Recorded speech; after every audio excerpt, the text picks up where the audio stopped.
All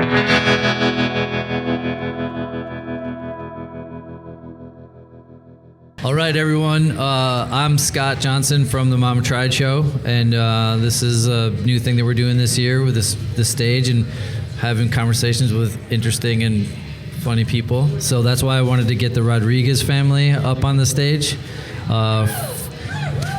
First, I want to introduce Bill Rodriguez Sr. I met you second, and Carlos I met first. And then Jonah, which is Carlos's son. So we got 3 generations up here, all motorcycle people, all pretty fun, I gotta say. Sometimes. Depends on the atmosphere. Well, I would like this to know. This one feels pretty crazy. Yeah, exactly. When I see you guys together all hanging out, it's like you're all brothers. So that's why I really like. It's fun when you guys are all in the same room together. So this is very true. It's awesome. It really is. Speaking from, my days of biking, and to have my son and my grandson do the same shit that I do, it's awesome. And we build and we do a lot of things together. But we'll get into it. Yeah. But a lot of stories. Yeah. A lot of shit talking. Hold the mic a little bit closer. But Bill, I wanted to ask you, so when did you get into motorcycles? How did you get into it? Oh, yeah, man. And then when did Carlos come along and fuck everything up? Well, when I was growing up, taking kids mini bikes and shit and going through the easement for, the electric company and stuff, we used to get, caught with the police and shit and mini bikes, and they went to dirt bikes. And then it went to motorcycles, Harleys, Sportsters. I served in the military during the war, so when I got out, it really, I got myself a Super Glide and running all over the place. And shortly afterwards, I was captured. He came along. And I had to sell all my shit. I sold my Super Glide. I had a 69 Eldorado. I was telling Scott earlier. I sold all my shit. I really didn't need to. I guess I overcompensated. Why did you think that you needed to do that? Well, I was going to be a father and shit, and it's going to be costly, I'm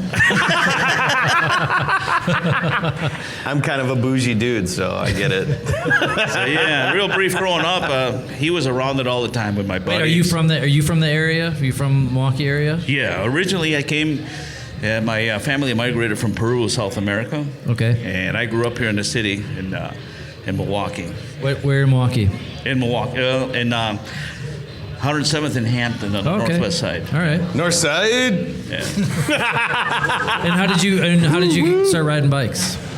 How did I start riding bikes? Well, it was just the initial. When I was a kid, I remember one of my uncles pulled up with the Indian, and the smell of the bike and the oil, just like the old Harleys. That was in South America, wasn't it? That was in South America. Was that in Quitos, Peru?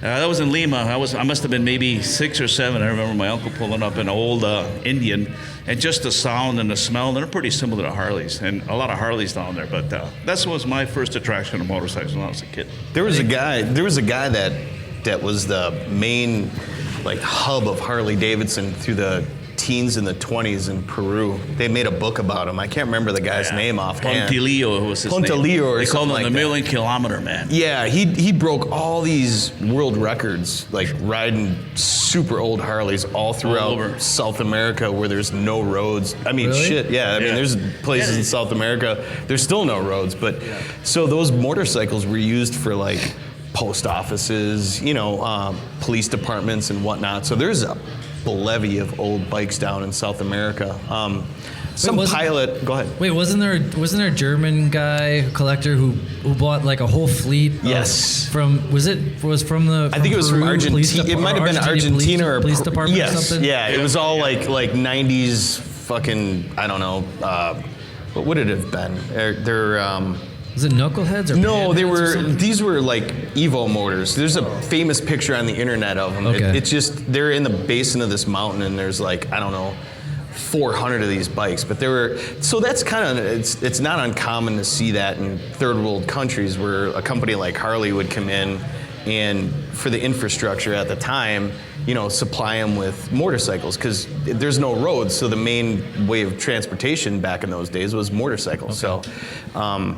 In Peru, especially, this guy, I think it was Pontilillo, right? What was his name? He went all around the perimeter of South America. He was a dealer, one of the first dealers there.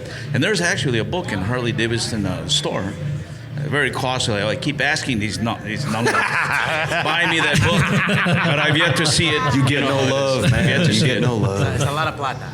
A lot of plata. A lot of money. But anyways, yeah, so like it's interesting that he was able to see that in South America, but it's not uncommon. It may seem uncommon to us, like, oh, this guy's, he moved to the country in '67, and how did he get influenced by Harley Davidson or motorcycles, period? But down in South America, But the hooks were already in. they were in. Yeah, the hooks were already in, and it just continued after my military service. And I used to, ride here and with my. What did you buddies. get? What was your first bike when you got back? I had a Super Glide, a '73 Super Glide. Okay. When I came back from the military, and that wasn't everybody. Nobody wanted a knucklehead or a panhead or getting rid of them. They wanted an electric push start. I had that for a while, sold that, and then I had a '64 Panda that I really treasured. Okay. Yeah.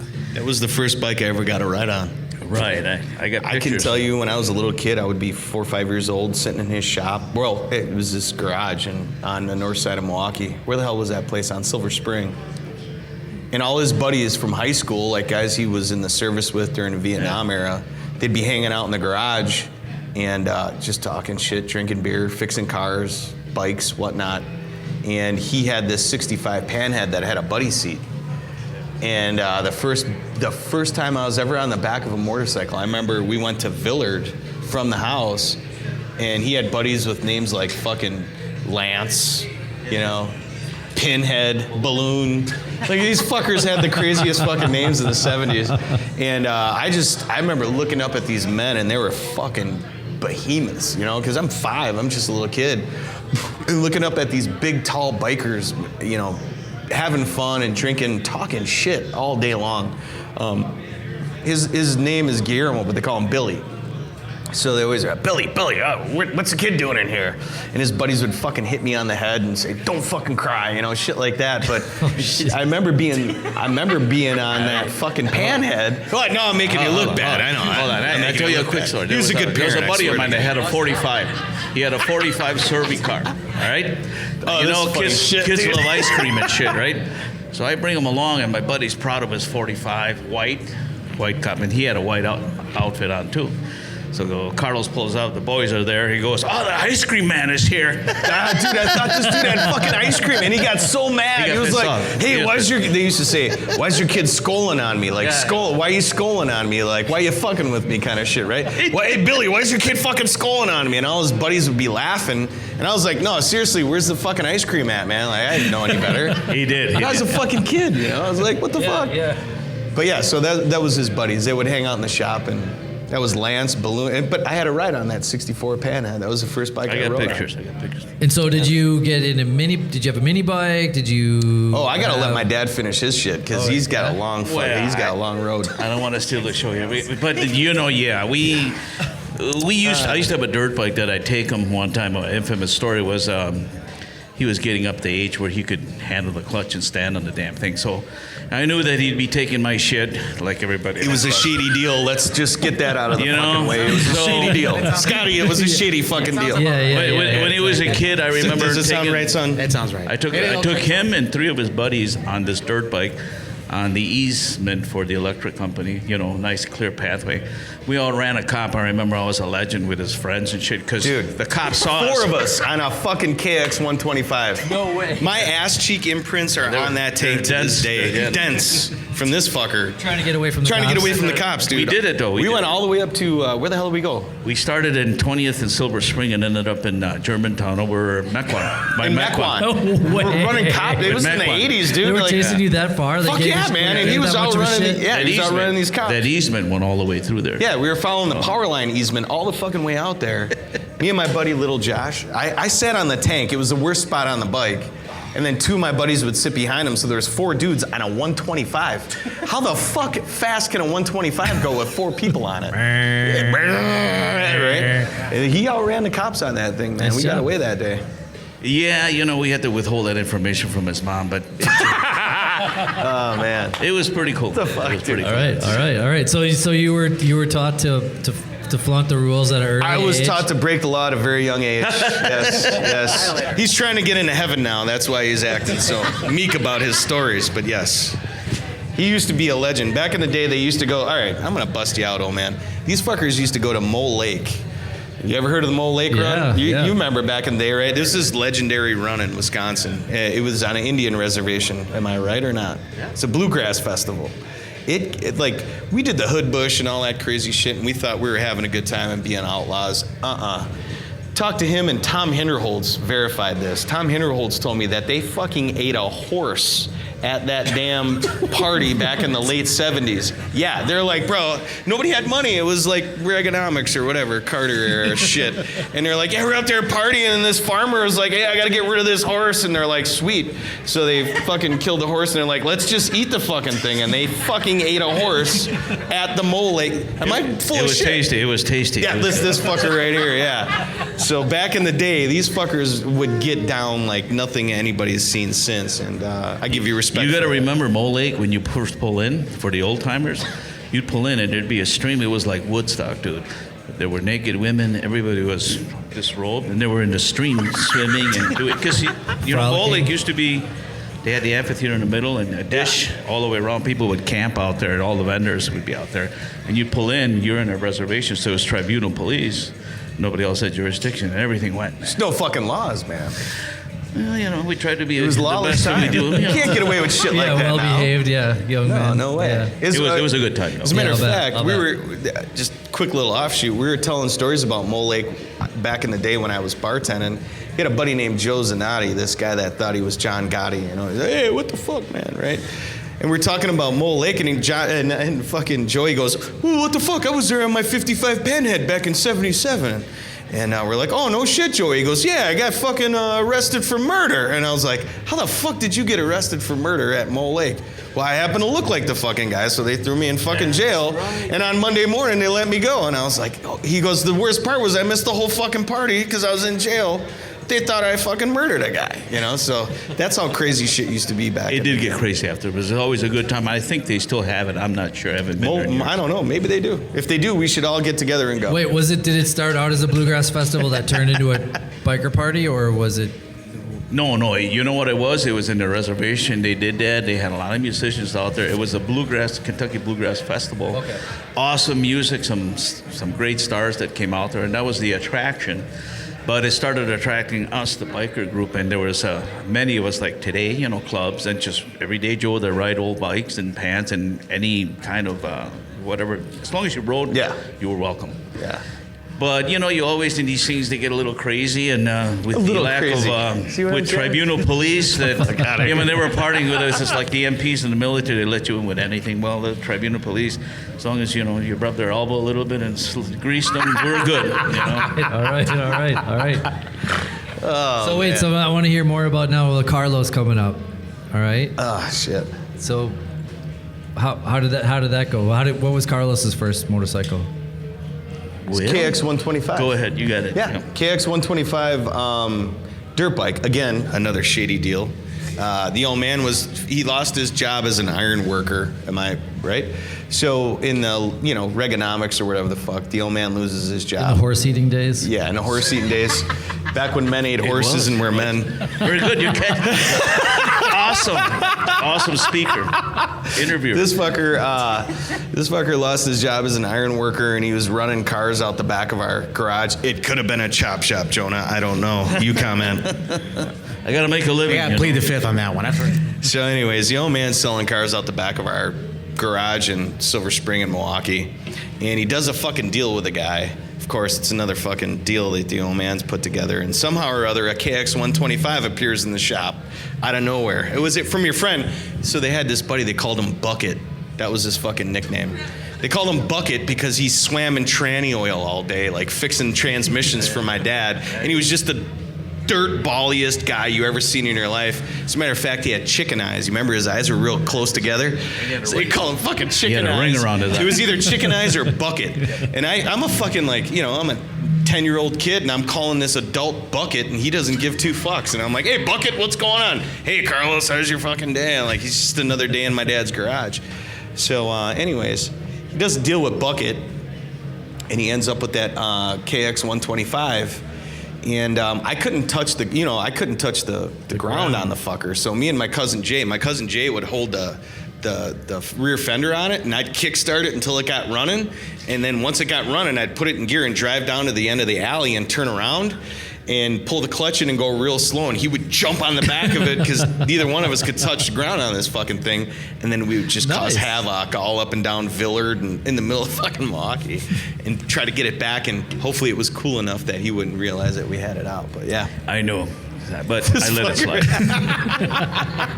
Yeah, those are some glorious times back in the 80s, yeah, for sure. And then when did you get in? You got into choppers later, or did you have one in high school? No, Before he answers, let me interject. He's really, Scott, you asked what was his first bike? His first bike was my bike. of course. I made a deal with one of the guys, remember? Yeah, I do. He sold me a Sportster, a 1000 Sportster back in, this was 1996. No, it was Yes, 90, because I was still in high school, bud. We just came into office at the Union. Okay. And this guy came in, and he was a brother. He goes, "Hey, Billy, I got this Sportster." I said, "Don't run. What do you want for it?" So I bought that and a Yamaha from him for like $800. All right. So I brought him home, took him in the garage. Said, "Let's check the sports ride. Everything seems to turn out fine." I opened up the cab. Do you remember? Yeah, I do. The points I do. are broken. Yeah. So we put points in there, $2, $1.98. $2 Chrysler points, Look at and the the thing. I thing told him, fired right up. sprays on me. They're in the car. We feel spat out. Bam! It ran it. That's enough. That's enough. So, anyways, we got that thing running. So that was his first bike because he snatched it. I didn't see it for a summer. True or not? This is true. Yeah, this is true. It started off with all of his buddies. They would come by the house. He had a buddy named Randy Hupakowski. It was always these legends, to me, these guys were all legends. So Randy comes over all pissed up one day, and I don't know, how old was I? I was fucking 13, 14 years old. He was 14. I was 14 years old, and he comes up to the house in Brookfield. Now, mind you, we're a couple of Latinos living in Brookfield. Something here isn't fitting in, right? So, and we got Harleys coming in and out of the house all the time, and Randy shows up, and him and my dad start drinking beers, telling stories about the old days, and fucking Randy looks at me and he goes, "Hey, why don't you go take my bike for a ride?" And he's got a full bagger. 89. A fucking FLHD. brand. This was the guy that would buy a new Harley every year. He's like, "Go ahead, let the kid take my bike. We'll bullshit." And the old man goes, "I wouldn't let him do that, Randy." And Randy's like, No, you'll be fine. What are you talking about? He's like, "No, you'll be fine, but I wouldn't let him do that." So I don't know what the fuck got into Randy, but he's like, "Yeah, go ahead." So I jump on this fucking, 900-pound motorcycle, 800-pound bike. I weigh a whole 75 pounds at the time. And I got it up and going. And I was gone for like 2 hours, dude. I was driving to every fucker I knew. I'd drive past their house and hit the horn because I didn't want to stop it and try to hold it up. So I'd just drive past my buddy's house and hit the horn, and they'd look, and I'd be like, "Fuck you, that fucking shit." And I was on this giant bagger, and then him and my old man are drinking beers, right? And all of a sudden, Randy's like, "Hey, man, where's your fucking kid at?" And my dad's like, "I told you not to let him ride your bike," right? So like 2 hours later, I come home, and they're both panicked in the driveway, and I come pulling up. We were smashed, dude. They were fucking hammered, dude. I come pulling up in the driveway, and he's like, "Billy, your fucking kid, man. He took my never again." And I was like, "Why? What do you want me to do, man? You fucking gave me a bike to ride. I'm of course I'm gonna go flex with Like it." I told you. He was the man, though. All the Rubber Knife Gang, That's all the what he guys used to at call us, the park. That's what Rubber they used to fucking call Knife them. Gang. The Rubber Knife Gang came out and gave him spins. I don't know what they did, but he was gone. Brought the bike back safe. I was happy that happened, and I thank my brother.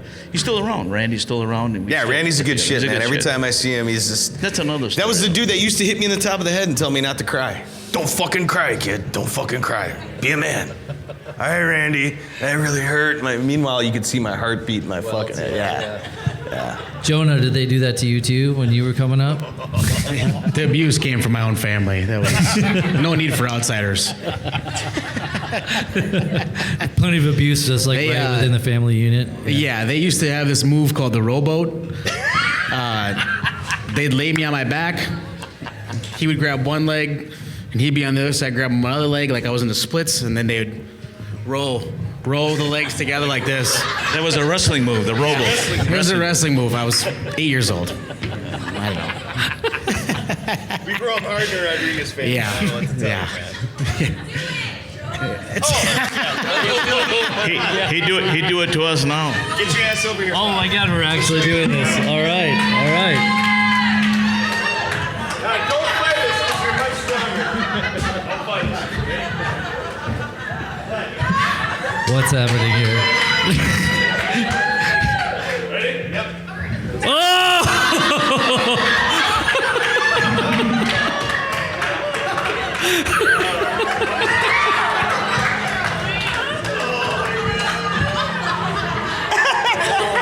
That actually hurt him. Fuck. I think he split up. I think we might have broke his pelvis. sound.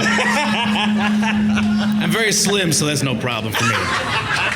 The rowboat. The rowboat, classic. All right, nice Classic one, move. guys. Nice, Yeah. I like that. That was, I like that. yeah. All right, Jonah. So that was one interesting anecdote of your development. Some things aren't worth mentioning, I guess. What was it like growing up with your old man? Yeah, he was a young father, so, you know. Yeah, how old were you? I was the same age he was, 20. 20 years old. Right. Yeah, so it was pretty tight in the house.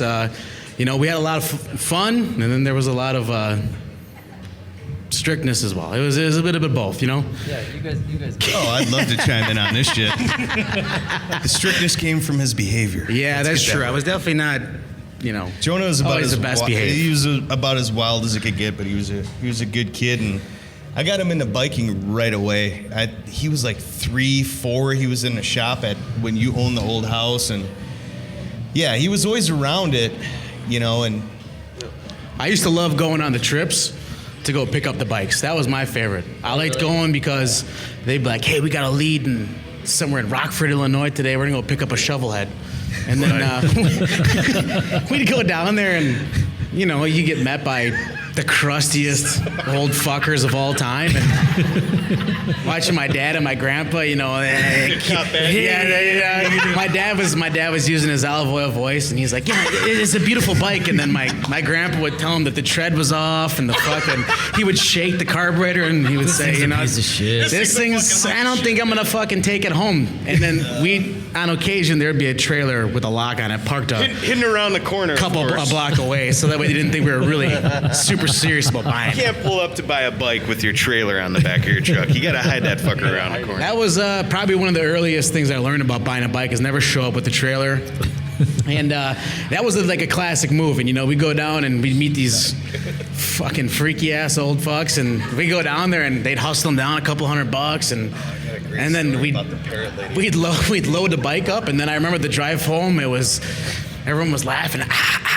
That is a classic. Like, if you missed out, like if my dad and me went and picked up a bike, my grandpa would get a phone call and he'd answer and hear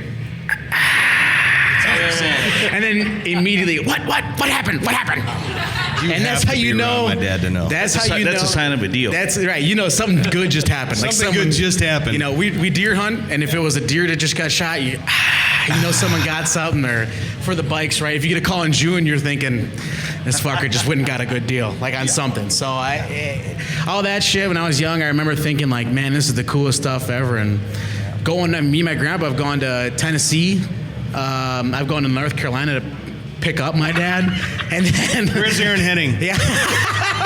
That's a shame. Aaron Henning, That's a Mr. shame. Henning, yes. Yeah. So, you know, traveling around with these guys, or just flying to weird parts of Wisconsin, Illinois, Iowa to go pick up frames, or camping out in Wauseon, or doing whatever we do in Davenport. I mean, that is my favorite part of doing the motorcycles. Riding is great, and building and talking shit is probably the second close thing, but really going to go pick up the bikes and the whole process of buying and selling and the characters you meet that's the shit, man. That's dude, my favorite. My dad took me to South Milwaukee to buy a shovel head off a lady that had a full-length stone wash trench coat with a parrot with no fucking feathers on it, dude, and a fucking meth It head stunk. guy. It was a meth- That it house stunk. smelled so fucking horrible, dude. My dad's like, come on, I got a deal on a shovel head. And I'm like, all right, here we go. Where the fuck are we going now? It was horrible. I was traumatized. Dude, man. we walk in there and this chick's got a fucking Pall Mall 10,000 hanging out of her fucking yap. And her old man's this super tweaker, and he's like, yeah, so that's the bike and that's what you're getting. My dad's like, stop the music.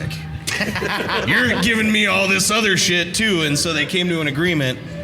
and we're in the fucking house. And you remember that dog? They had a fucking dog. I've never seen a dog like that before. Their in my house life. was a zoo and it stunk like The that. house was a zoo. We just And wanted to get the hell out of there and fucking make the dog, deal. dude. This dog's being held behind the smallest cage I've ever seen in my life, and it's just He was teeth. a killer. He was a killer dog. And then there's a fucking parrot with no feathers on it in the corner, freaking out. And this chick's got the full length fucking stonewashed like fucking denim trench coat on, hanging a big dirt out of her mouth, and she's like, "Give the man his money." And my dad's like, "Fucking A," and I'm like, "Let's get the fuck out of here right now, dude. Let's get the fuck out of here." You know, we got out of there so fast. I had a tilt trailer. We forgot The fucker forgot to lock the hitch on the trailer. He wanted to get So we pulled out fast. and that shovelhead's like, Oh, look, a shovelhead's going on the road. Sparks are flying. I'm like, "Oh no, the parrot! I don't want to see that fucking parrot." Scott, this is a constant. It's always something. It's just a concept. With this dude, he'll take you on adventures you've never wanted to go on. Said the man. deal- That's where the deals are at, though. The deals are too sweet. The Don't you deals are too remember? sweet. Don't you remember, Jonah? One time, staying on his story, this guy's giving his report from the couch. Always my report from the couch. Like that's you what I and your, fucking you and your live. grandpa go do this. So we go out to get this, and I remember it was an '83 shovelhead. Oh, that was a sweet deal. Nice. Thank you. Last Thank you very ones. much for your generosity. So he says, he calls me and I grab Jonah. He was young. So we pulled up, kept the trailer back. The guy didn't know what was going on. That thing had a bad noise and a compensating sprocket. I knew what it was. I told him, "Watch this, Jonah. The engine's messed up, dude." Scott, He do you goes, remember I tell you about I the inherited the carburetor? bike. I guess he had no respect. He had no respect for the old man's prices. This is fucked up and this. So I forget what we got it for, like $3,000 or $29 or something. We got a nice $800 off. So they got pictures of me walking around, but that was Jonah was out there. We made the deal and brought it back, and the armchair quarterback was saying, "Did you make the deal?" I made the deal for my couch, and he I made got us bring it haters to the everywhere. firehouse. Scott, He thought he was Scott, gonna, he- man. He Scott, thought he makes us- he thought he was gonna pay $3,500, and we got it for $3,000. And Jonah and I didn't get to wet And our then- beak on and then he- gratuities or anything, you know. They're walking around with chap beaks. These fucking And then guys. he made it's us- always fucking chap beaks. He made us come to the firehouse so he can look at it and inspect to make sure he got the right deal. It's fucking literally nonstop. Scotty, you fucked up asking us. To come You had up here asked to do how he this. got started on bikes. It was a mini bike that he started on. They got him, but I'll let him tell the story. Him and I threw him on my '89 FLH HLH. What is it? A TC my newest bike. Fucking thing's got 100,000 miles on it. So the we throw original his Harley ass on gaskets it. on the head. I let him tell the story. I was. We threw his- I remember I was in a pair of sandals and the grass was soaking wet. and, Oh, this is gonna end well. and they were like, "Hey," it actually turned out all right. He goes, "Hey, you know, today's the day you're gonna learn how to ride a bike." And I was like, "All right, let's do it." I was 16 at the time, and I'm like, "Hey, Gotta ride a oh bike. shit." I'm like, "Hey, you're gonna." He's like, "Hey, you're gonna get on this thing. You're gonna ride it." And I'm like, Nah. He's like, "Don't fucking be a pussy. Get on here." Okay. So I got both these guys in my ear. This is how you do it. This is how you do it. I'm like, all right. Yeah, but tell where it was. Where It was we're up north at the Up North River House up there, and traffic. up in Adams, right? You know, well, we started off in the grass. Hey, take a ride around the yard in the wet grass. Okay, cool. Yeah, that's a good place to get started. Right, yeah. So I'm like, all right, let's do it. And then I got on it. I do a lap, and he's like, all right, good enough. Do another one. Okay, cool. All right, go on the highway.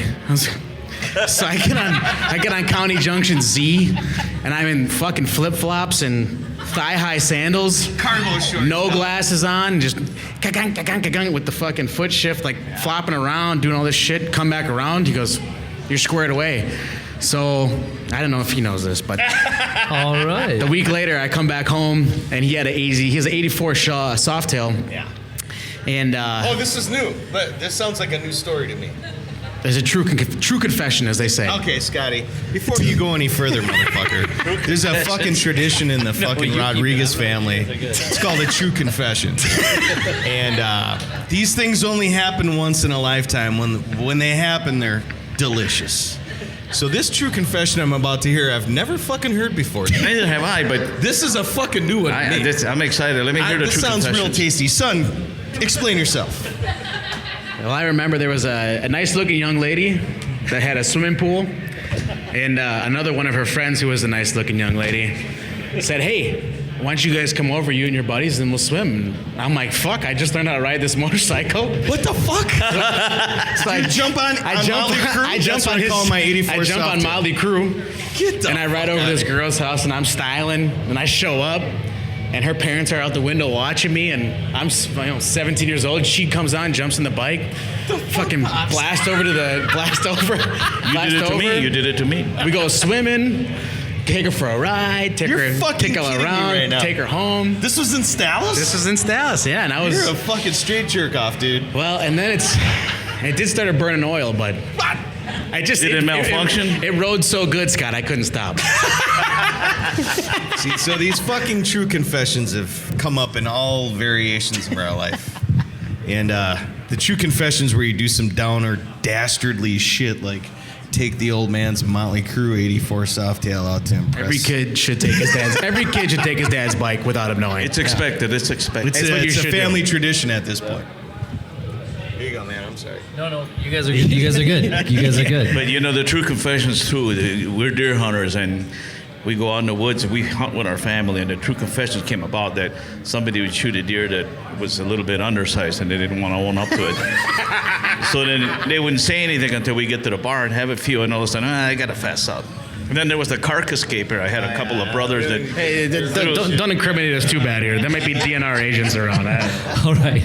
Well, before we get too deep, maybe we'll just we'll wrap it up and we'll come back and do this again. Yeah, no, that's great, man. That's great. I really want to thank you guys for coming up here and telling some stories. Bill Rodriguez, Carlos Rodriguez, Jonas Rodriguez, Jonah Rodriguez. Jonas works. It's fine. You're cool enough. It's fine. Thanks a lot, you guys. No, I appreciate appreciate it. it, Scott. Good Hey, times. Scott. Good times. Thank you. Thanks for the opportunity.